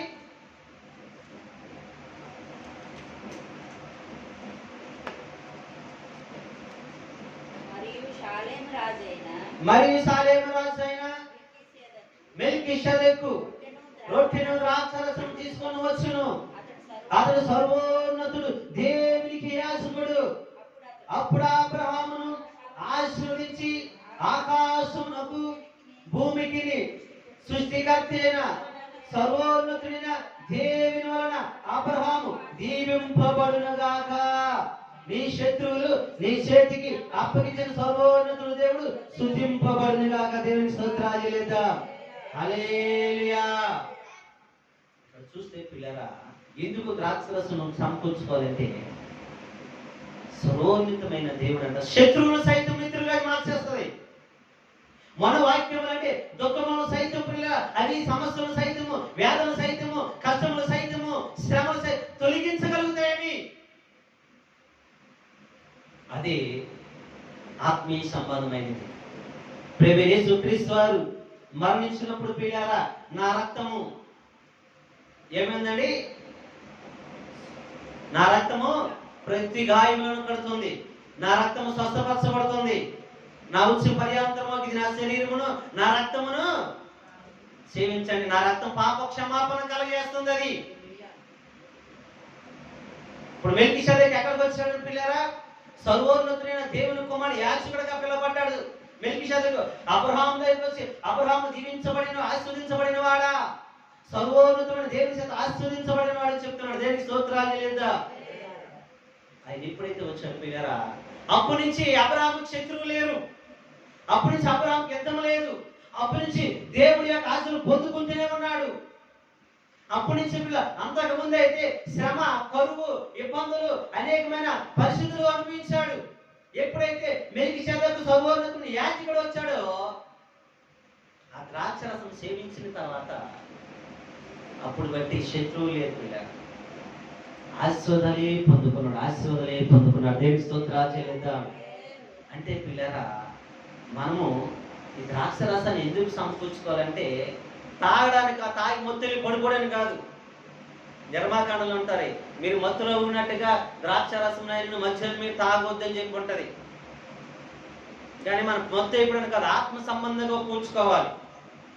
అదే ప్రభు యొక్క ద్రాక్షరసం మనకు తిందా. రోమపత్రిక మనం చదువుకున్నాం కదా, 5 అధ్యాయంలో మనం చదువుకున్నాం కదా. 9 ఏంటంటే నీతిని తీర్చి ఆ రక్తం ఏంటండి, నీతి మందులో తీర్చుటకు ఉగ్రత నుండి రక్షింపబడ్డావు కదా. ఆ రక్తం మనం సేవించాలి. దేనికి స్తోత్రాలు లేదా. ఆ రక్తము ప్రియులారా మనల్ని పరిశుద్ధులుగా, పవిత్రులుగా, పాపం నుంచి తొలగిస్తూ ఉంటారు. దేనికి స్తోత్రాలు లేదా. ఎందుకు ద్రాక్షరసం అంటే ఆత్మ సంబంధమైంది ఇది, అంతేగా లోక సంబంధమైనది పూడ్చుకోమన్నారు కదండి. ద్రాక్షరసం తీసుకొని పూడ్చుకొని ఇది కాదు. హల్లెలూయా. ఆత్మ సంబంధమైన ఉగ్రత నుండి తప్పిస్తూ ఉంటారు. మన శత్రువులు సైతం, మనకని రాజులు సైతం, ఎందుకంటే ఆయన నిజమైన ద్రాక్షవల్లి ఉన్నాడు, తీగలు మనం ఉన్నాం. ఆ నిజమైన ద్రాక్షవల్లి ఏం చేశాను పిల్లారా, ఆయన రక్తాన్ని మనకు అనుగ్రహించి వెళ్ళిపోయాడు. ఎవరైతే నా యందు ఉంటారు, నేను వారి యందు నిలుచుంటాను, వారు ఫలిస్తారు బహుగా చెప్తుంటున్నారు.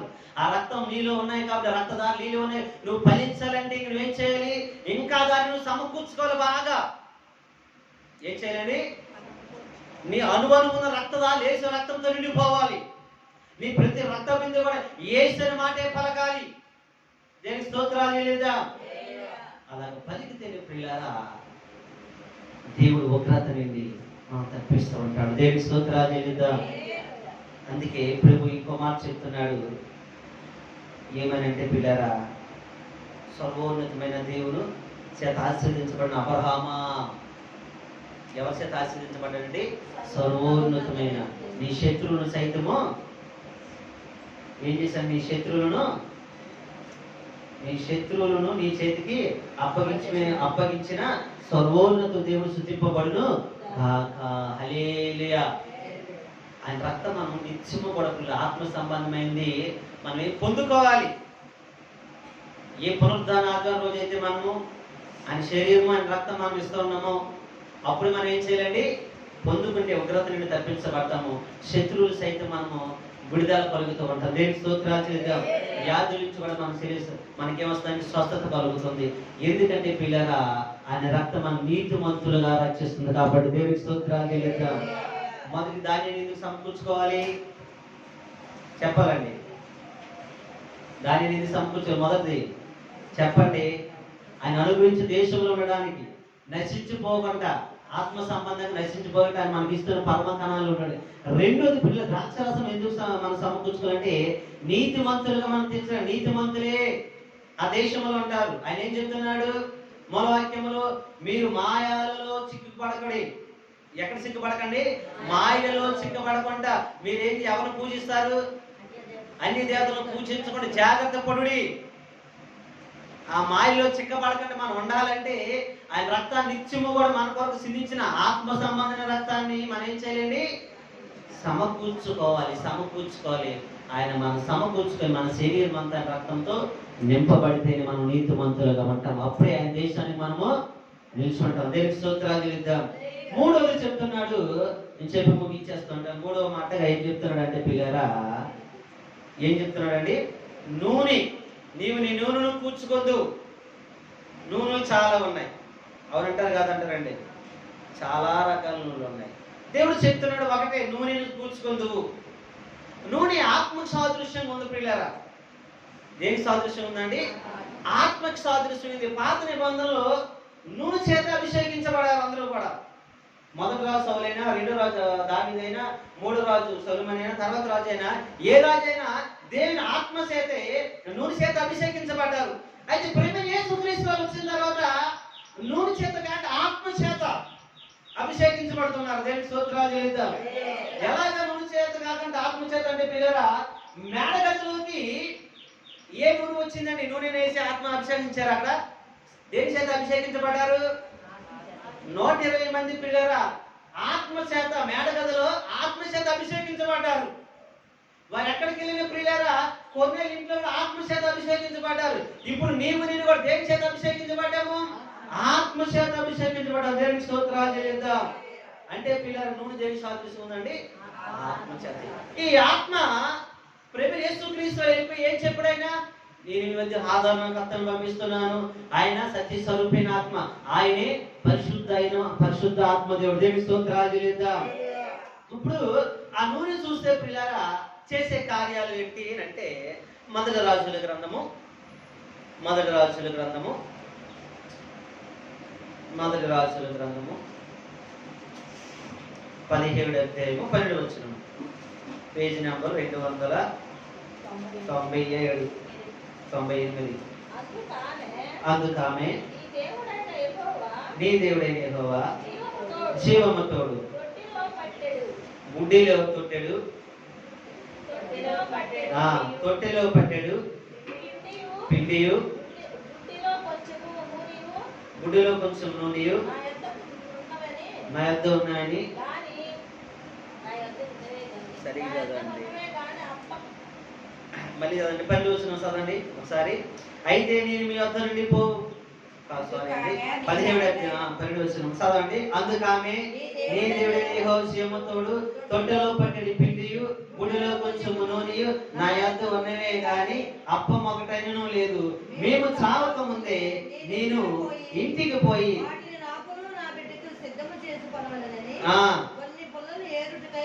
వచ్చినాను. అప్పుడు ఏలియా ఆమె ఇట్లను, భయపడవద్దు,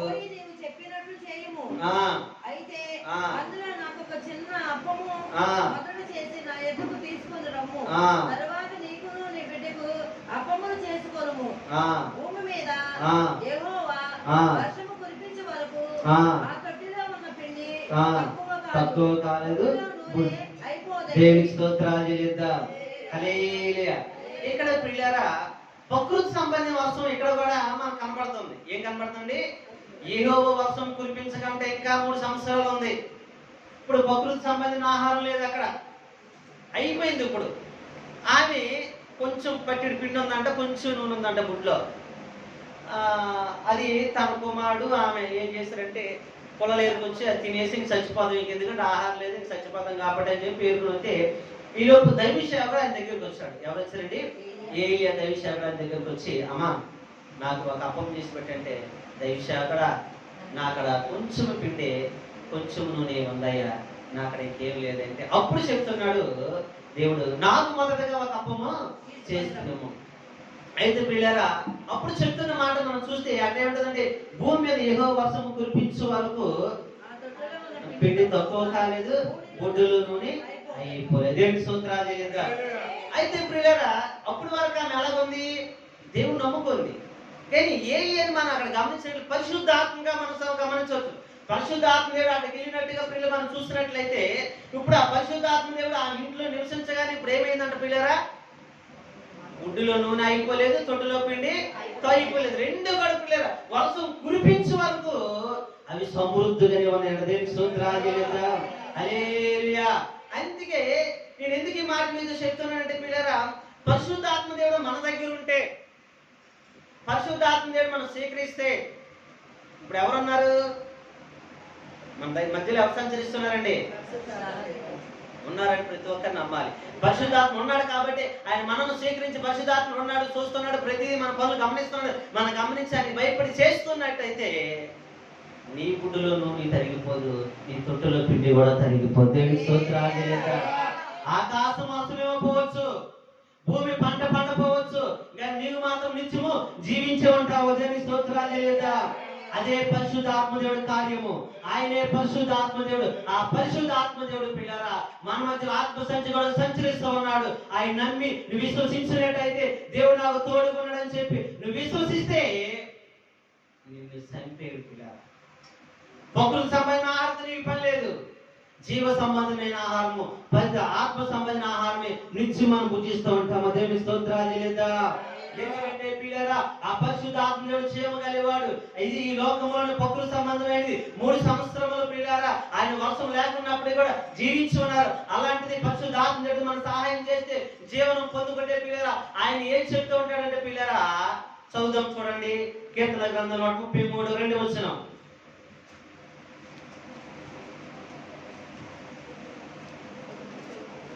రెండవ వచనం.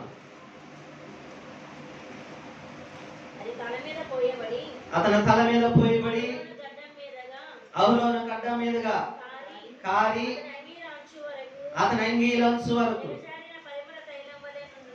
దిగజారిన పరిమళ తైలం వలె ఉండెను. సియోను కొండ మీదకి దిగివచ్చు. ఏరుమోను మంచు వలె నుండును, ఆశీర్వాదమును శాశ్వత జీవమును అచ్చటి నుండాలని యెహోవా సెలవిచ్చున్నాడు. దేవునికి స్తోత్రాలు చెల్లిద్దాం. హల్లెలూయా, హల్లెలూయా. నూనె అంటే పిల్లరా, తైలం అంటే నూనె. ఇదంటే పిల్లరా చెప్తున్నాడు దేవుడు. అంటే పిల్లరా చూడండి, ఆ నూనె సీయోను కొండ మీద దిగి వచ్చి చేరు మీద మంచు వలె నుండును, ఆశీర్వాదమును శాశ్వత జీవనం అక్కడ ఉన్నాయంట. దేవునికి స్తోత్రాలు చెల్లిద్దాం. ఎక్కడున్నాయంట? నూనె కూర్చుకో, ఆత్మను కూర్చుకో. నూనె అంటే ఆత్మ. సీయోను కొండ మీద పరమ కణాలలో ఏముందండి? అక్కడ నిత్య జీవం ఉంది అక్కడ. అందుకే చెప్తున్నాడు, నీవు నీ ధాన్యమును, నీవు నీ ద్రాక్షరసం, నీవు నీ యొక్క నూనెను కూర్చుకుంటూ నీ తిని తృప్తి పొంది నీ పశువుల కొరకు నేను మేతను మొలిపించదును. ఇదిగో మాయా లోకములో చిక్కబడకుండా అన్యులకు నువ్వు పూజ జాగ్రత్త పడు. నేను ఇస్తాను దేశంలో నీ ఉండాలంటే అవేం చేయాలి? కూర్చుకొని నువ్వు ఎలా ఉండాలి? నశించిపోకుండా, ఇచ్చిన దేశం నశించిపోకుండా నువ్వు జాగ్రత్తగా ఉండాలంట. దేవునికి స్తోత్రాలు చేద్దాం. అయితే పిల్లలు ఈ మూడు కూర్చుకోవాలి. ఎందుకంటే ఆ నిత్య జీవం ఉంది. ఏముందండి? నిత్య జీవం ఉంది. ఆ నూనె అంటే ఆత్మ. ఎప్పుడైతే ఆత్మ ఉంటుందో ఆత్మ దగ్గర పిల్లరా అక్కడ ఆహారం కొద్దుగా ఉండదు. ఆహారము కొద్దుగా ఉండనే ఉండదు. ఈ సంఘం మొదలుకొన్నప్పుడు వరకు మనం ఉండేది ఎంతమంది అండి? ఒక 500 మంది. ఎంతమంది అండి? 10,000 మంది. తిప్పు కొడితే 10 మంది ఉంటాం. ఏ రోజు కూడా ఆహారము పొదువు లేకుండానే దేవుడు సమృద్ధిగా ఇచ్చాడు. దేవుని స్తోత్రాలు. మాకు ఇచ్చాడని నమ్ముతున్నాను, మీకు కూడా అలాగే దేవుడు అనుగ్రహిస్తానని నమ్ముతున్నాను. దేవుని స్తోత్రాలు. ఎవరికైనా పొదువు ఉందండి? ఎవరికైనా ఏ రోజైనా? ఏ రోజు కూడా పొదువు లేదు. ఎందుకంటే పిల్లరా మన నూనె సమకూర్చుకుంటున్న ఆత్మశక్తి అభిషేకించబడిన ఆ పరిశుద్ధ ఆత్మదేవుని మన హృదయంలో చేర్చుకున్నాము, ఆయన నమ్ముతున్నాము. కాబట్టి ఆయన పొదువు లేకుండా ఆస్వాదిస్తున్నాడు. నిత్య జీవం అక్కడ ఉంది. ఆ దేశంలో మనం ఉండాలంటే మాయా ఆలో చిక్కకుండా ఉండాలి. ఎక్కడ చిక్కకూడదండి? మాయలో చిక్కకుండా ఉండాలి. మూల వాక్యానికి రండి. ద్వితీయోపదేశకాండము 11వ అధ్యాయము మూల వాక్యానికి రండి. అవన్నీ కాదులండి. మాయ లోకం చూసారా? నీ హృదయము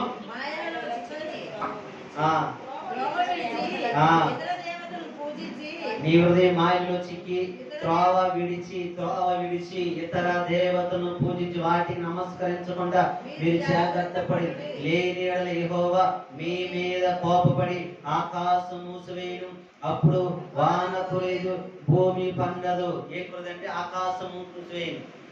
నీ మీద ఆశీర్వాదం రాదు, నీళ్ళు దీవించబడదు, నీ మీద ఆత్మ కూడా రాదు. నువ్వు ఇతర దేవతలు సిక్కబడి ఉంటే ఆత్మను పొందుకోలేవు. ఆత్మ పొందుకోవాలంటేనే ఇతరులు నువ్వు సిక్కబడకూడదు. నువ్వు సిక్కబడ్డావా, మాయలో పడ్డావా, ఏం రాదంటండి? ఆత్మ రాదు. అందుకే దేవుడు చెప్తున్న మాట ఇంకోసారి చదవాలి.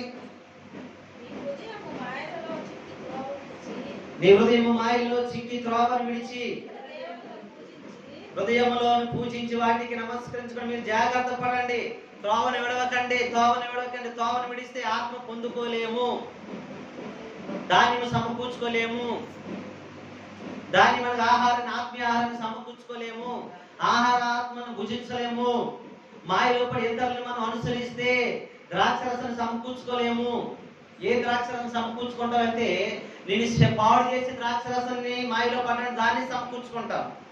ఇక నువ్వేమైపోతావు? నశించిపోతావు. అక్కడ ఏం చేస్తామండి? నశించిపోతాం. అప్పుడు మనకి ఇష్టం దేశం మనం ఉండం. ఎక్కడుంటావు? ఇక్కడే ఉంటావు. నశించిపోతావు, పైకి రావు. ఇంకా అట్టడుగు స్థితికి వెళ్ళిపోతావు. అక్కడ అగ్ని ఆరదు, పురుగు చావదు, నశించిపోతాం. అంటే మనం అందుకే నీ హృదయం ఏం పడదు, మాయలో చిక్కి త్రోవను విడిచి ఇతరులు మీరు అనుసరించకండి. అనుసరిస్తే ఆత్మను మనం పొందుకోలేం ప్రియులారా. ఆత్మ అందుకు మీరు జాగ్రత్త పడి లేని యెడల యెహోవా మీ మీద కోపపడి ఆకాశం మూసివేయును, అప్పుడు వాన కురియదు, భూమి పంటనివ్వదు. మీకు ఇచ్చుచున్న మంచి దేశమును ఏంటంటే ఆ మంచి దేశంలో ఉండం మనం. ఆ మంచి దేశం పరమ కణాల్లో ఉండం. మంచి దేశం అని చెప్తున్నాడు, పేరు పెట్టి చెప్తున్నాడు. మంచి దేశం, ఇది మంచి దేశం అంటే ఇప్పుడు ఏమనేది? ఈ భూలోకంలో ఏ దేశం మంచి దేశం కాదు. ఎందుకంటే ఈ భూలోకంలో ప్రతి దేశము ప్రియులారా మాయలోకమే. కొంతమంది మనుషులు మాత్రం మంచి వాళ్ళు ఉన్నారు. పరిపాలించినట్టు వారు, పరిపాలించబోతున్నట్టు వారు అందరూ కూడా స్వార్థంతో ఉన్నారు, కపటంతో నిండి ఉన్నారు, వారి యొక్క దురాలోచనతో ప్రవర్తిస్తూ ఉన్నారు, వారు నచ్చినట్టుగా లోకాన్ని పరిపాలిస్తూ ఉన్నారు. కానీ మంచి దేశం ప్రభు మాత్రమే ఉంటాడు. ఆయన మంచివాడు, నీ కొరకు నా కొరకు ప్రాణం పెట్టాడు. అందుకే ప్రకృతి సంబంధమైన సమకూర్చుకుంట, ఆత్మ సంబంధమైన సమకూర్చుకోవాలి. దేనికి స్తోత్రాలు చెల్లిద్దాం. ఇప్పుడు నీ హృదయం ఏమవకూడదు, ఇతరులతో సిగ్గబడకుండా ఉండాలి, ఇతరులు నిన్ను త్రోవ విడవకూడదు.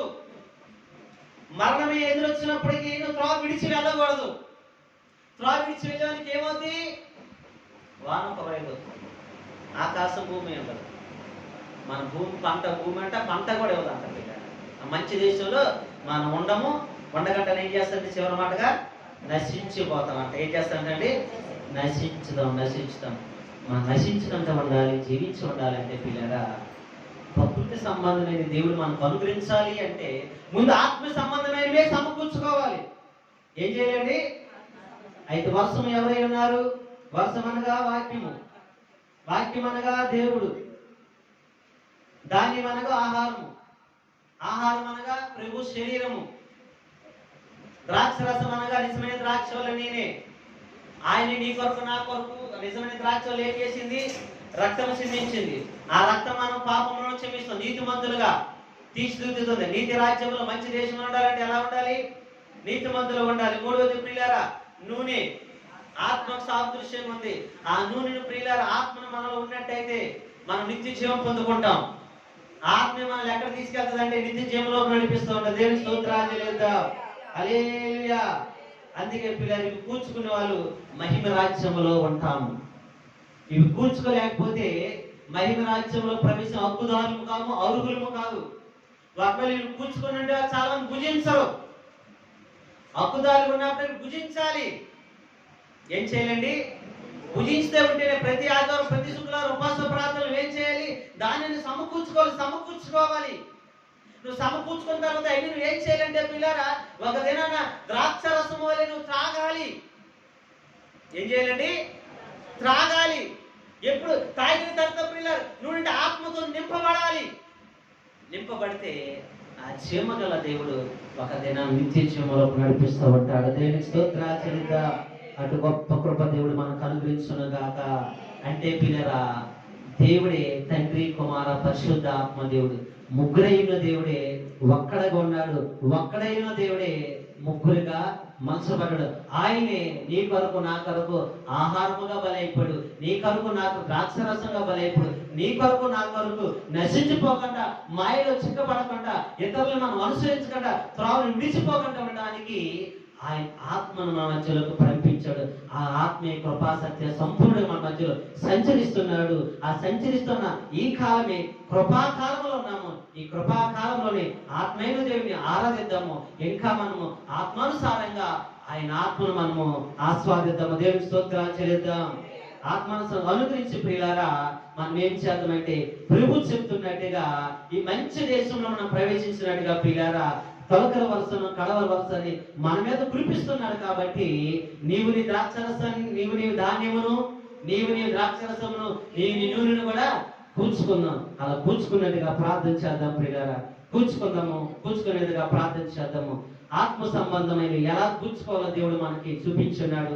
ప్రకృతి సంబంధమైన కాదు ప్రియులారా మనం కూర్చుకోవాల్సినవి ఆత్మ సంబంధమైన కాబట్టి కూర్చుకునేదిగా ప్రార్థన చేద్దాము. ప్రతి ఒక్కరు కూడా అవి కూర్చుకోవాలంటే పిల్లరా వ్యవసాయం చేయబడాలి. అవి కూర్చుకోవాలంటే పిల్లరా హర్షం మన మీద కుమరించబడాలి, ప్రయాసపడాలి. ఇదిగో పొలమంతా కూడా వీడి బారిన పొలమంతా కూడా వర్షం చేత నీటి చేత నాంపబడాలి. వ్యవసాయం చేయబడాలి, సదులు చేయబడాలి. నువ్వు సదులు చేయబడుతున్నావా లేదా ఒకసారి జ్ఞాపకం చేసుకో. నువ్వు ఇదిగో ప్రయాసపడుతున్నావా లేదా జ్ఞాపకం చేసుకో. ఆత్మ సంబంధమైన కూర్చుకోవడానికి తగిన విధంగా నువ్వు ఉంటున్నావా లేదో జ్ఞాపకం చేసుకో. ఆత్మ సంబంధమైన కూర్చుకోవడానికి తగిన విధంగా నువ్వు నడుచుకుంటున్నావు లేదో జ్ఞాపకం చేసుకో. ఆత్మ సంబంధమైన కూర్చుకోవడానికి ఈ మాయలో ఒకవేళ చిక్కిపోయి ఇతరులు ఒకవేళ నువ్వు అనుకరిస్తున్నావేమో, త్రోవ విడిచిపోతున్నావేమో. త్రోవ విడిచిపోతే నువ్వు సమకూర్చుకోలేవు. త్రోవ విడిచిపోతే ఆయన ఇస్తున్న మంచి దేశంలో ఉండలేవు. త్రోవ విడిచి నువ్వు తిరిగితే ఆయన ఇస్తున్న ఆ పరదేశంలో ఉండలేవు. త్రోవ విడిచిపోతే ఆ నిత్య జీవనం పొందుకోలేవు. ప్రభువా, నేను త్రోవ విడిచిపోవట్లేదు ప్రభువా. అయ్యా, నీవు నాయన ఈ మంచి దేశంలో తండ్రి నాకు ఇస్తున్న మంచి దేశం నేను ఉండాలయ్యా. నా మీద నాయన నీ తొలకర వరుస, నీ కడవర వరుస నా మీద మీరు కురిపించండి అయ్యా. నీ ఆహారాన్ని ప్రభు నాయన ధాన్యమును సమకూర్చుకుని కృపను అయ్యా, నీ రక్తమైన ద్రాక్షరసము అయ్యా సమకూర్చుకుని కృపను అయ్యా, నూనెని ఆత్మను సమకూర్చుకుని కృపను నాకు అనుగ్రహించండి ప్రభు. మీరు అనుగ్రహించగల గొప్ప దేవుడు తండ్రి నాయన. అయ్యా తండ్రి నాయన, మా పితరులు తండ్రి నాయన ఆకాశపు నన్ను భుజించారు నాయన. అయ్యా, వారు దేవదూతలు భుజించిన ఆహారం తిని అయ్యా ఈ లోక కణాల్లోకి ప్రవేశించారు. అయ్యా, నేనైతే మీరు మా కొరకు నలగొట్టబడి ఆ శరీరం ఆహారాన్ని భుజించడానికి అయ్యా నాకు సహాయం తెచ్చింది. అయ్యా, కూర్చుకోవడానికి అయ్యా నేను ఎలాగ సదులు చేయబడ్డాలో, నేను ఎలాగా పదులు చేయబడ్డాలో, నేను ఎలాగ ప్రయాసపడాలో, నేను ఎలాగ విత్తపడాలో, నేను ఎలాగా అయ్యా తండ్రి నాలుగు తొలగించుకోవాలో అయ్యా నాకు నేర్పించండి. ఆ శరీరము తండ్రి నాయన నాకు అయ్యా తండ్రి నాయన నీ దేశంలో ఉండడానికి హక్కుదారుగా నిలబడుతుంది ప్రభా. నీ శరీరము తండ్రి నాయన ఆ దేశంలో ప్రభు నన్ను నిలబెడుతుంది నాయన, నశించిపోకుండా చేస్తుంది నాయన. అయ్యా, ఆత్మీయ ఆహారం నాకు దయచేయండి ప్రభా. ఆత్మ సంబంధమైన ఆహారం నాకు అనుగ్రహించండి. ప్రకృతి సంబంధమైన ఆహారం ప్రభా ఈ మట్టిలోనే అయ్యా కాలిపోతుంది, ఈ మట్టిలోనే మట్టిలో అయిపోతుంది అయ్యా. ఆత్మ సంబంధమైన ఆహారం జీవములో ప్రవేశిస్తుంది లేఖనము చెప్తుండగా ఆ ఆహారమే నాకు దయచేయండి. అంతేకాదు ప్రభు నాయన, నీ ద్రాక్ష రసము ప్రభా తండ్రి నాయన, మీరు నిజమైన ద్రాక్ష వలె ఉన్నారు, నీటి ద్రాక్ష రసంగా మార్చారు ప్రభా. ఆ ద్రాక్ష రసము తండ్రి నాయన షాలేము రాజు సర్వోన్నతమైన దేవుని కుమారుడు అబ్రహాముకి నాయన రొట్టెను ద్రాక్ష రసం ఇచ్చిన ఆయన సర్వోన్నతమైన దేవుని చేత ఆస్వాదించబడిన అబ్రహామా అని చెప్పి అయ్యా నువ్వు ఆస్వాదించావు ప్రభా. శత్రువులను ప్రభు నాయన తని అయ్యా చేర్చడానికి సృష్టించడానికి కృపనిచ్చావు ప్రభా. అంతేకాదు నీ రక్తము తండ్రి నాయన మా పాపములు కడుగుతుంది, నీతిమంతులుగా మార్చి ఉగ్రత నుండి రక్షిస్తుంది. అయ్యా, మమ్మల్ని రక్షించండి. నీ ద్రాక్షరసం సమకూర్చుకోవడానికి నీలో మేము అంటుకట్టబడాలయ్యా, నీలో మేము ఫలించాలి. ఫలించిన తీగలు తీసివేస్తానన్నా ప్రభా. లేదు నాయన, మేము తీసివేసేటట్టుగా ఉండకూడదు, ఫలించినట్టుగా ఫలాలు పొందుకునేట్టు ఉంచండి. అలాగే నూనె నాయన ఆత్మకి అయా తండ్రి నా సాదృశ్యం ఉంది. అయా నూనె సారేపతుల ద్వారా వింటూ ఉన్నప్పుడు అయా వర్షము ఆ దేశం మీద పడలేనప్పుడు అయా బుడ్డులో కొంచెం నూనె, తొట్టులో కొంచెం పిండి చేత నాయన అయా బుడ్డులో నూనె తరిగిపోలేదు, అయా తొట్టులో పిండి పోలేదు ప్రభా తండ్రి నాయన. వారు సమృద్ధిగా జీవించబడ్డారు, ఆశీర్వదించబడ్డారు, అవి జీవించి చేశారు. నీ ఆత్మ మేము కూడా ప్రభు నాయన నిత్యము జీవించే కృపంతో మమ్మల్ని జ్ఞాపకం చేసుకోండి. అటు కృపే మాకు అనుగ్రహించండి. నిత్యము తండ్రి సీయోను మీద నాయన నిత్య ఆశీర్వాదము జీవము అచ్చటం నేను చెప్తున్నాను. ఆ మంచి దేశంలో మేము అందరం ఉండి నాయన నేను శుద్ధించి కనపరిచి భాగ్యం మాకు అందరికి అనుగ్రహించమని ఈ కొద్ది మాటలు దేవుడు దీవించి ఆస్వాదించమని అడిగి వేడుకుంటున్నాను తండ్రి. ఆమేన్.